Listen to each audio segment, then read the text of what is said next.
Hi everybody, welcome back to Island Outdoors 1. Today I wanted to show you this well-worn, well-used Leatherman that I got.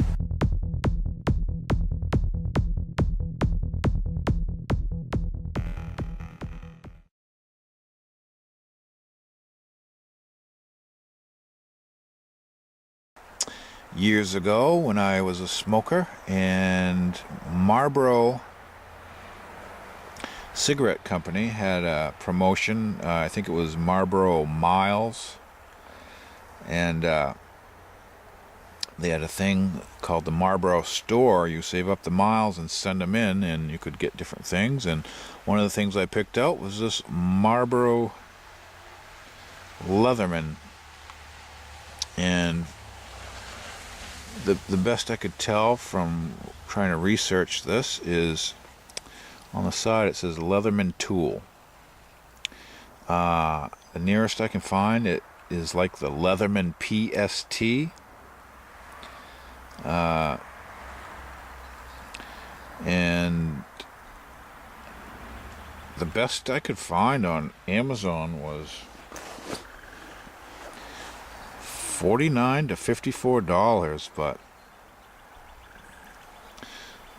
I'm sure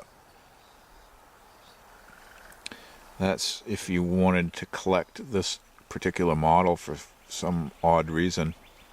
There are newer and less expensive models that do the same thing as this one, but this is the one I got back in the early 90s from the Marlboro store, and I believe this is the original Leatherman that had all the tools are on the inside of the knife or multi-tool. See that all you have on the outside is a tape measure,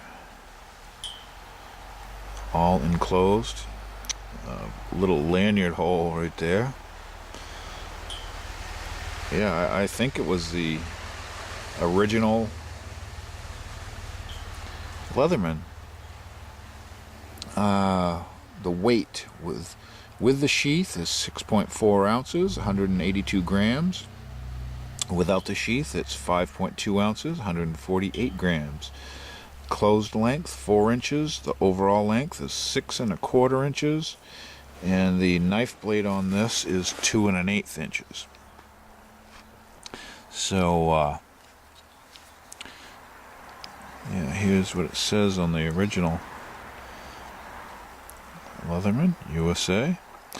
There's your needle nose pliers, regular pliers, and wire cutters. Again, Leatherman USA. It does say Portland, Oregon on the handle. Leatherman Tool. U.S. registered trademark number.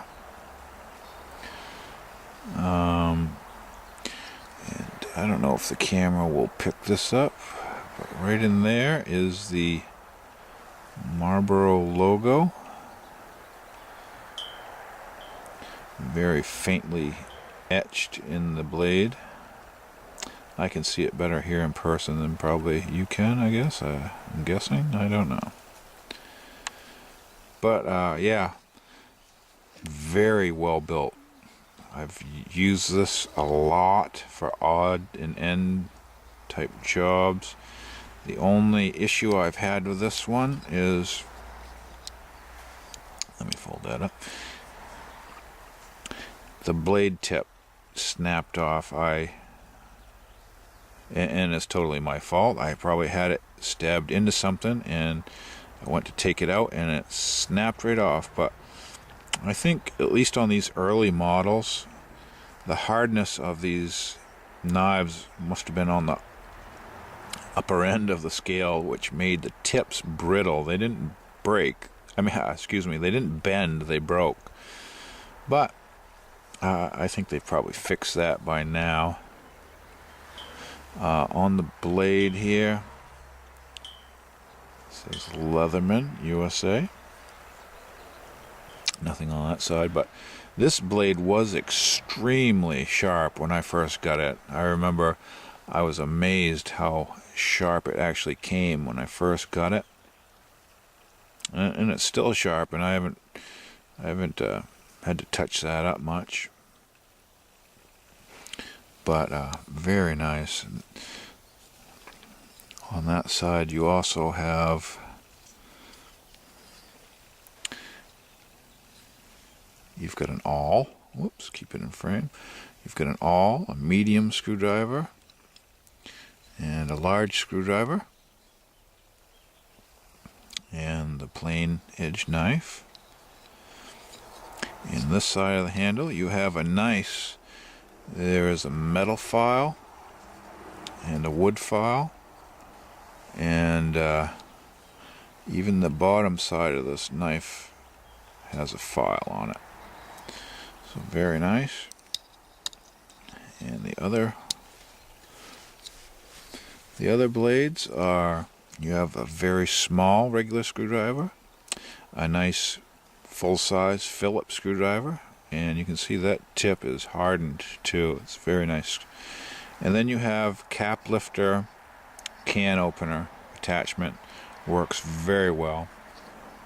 So a very nice Leatherman, and even it was a very quality leather sheath, and that also has the Marlboro store logo on it.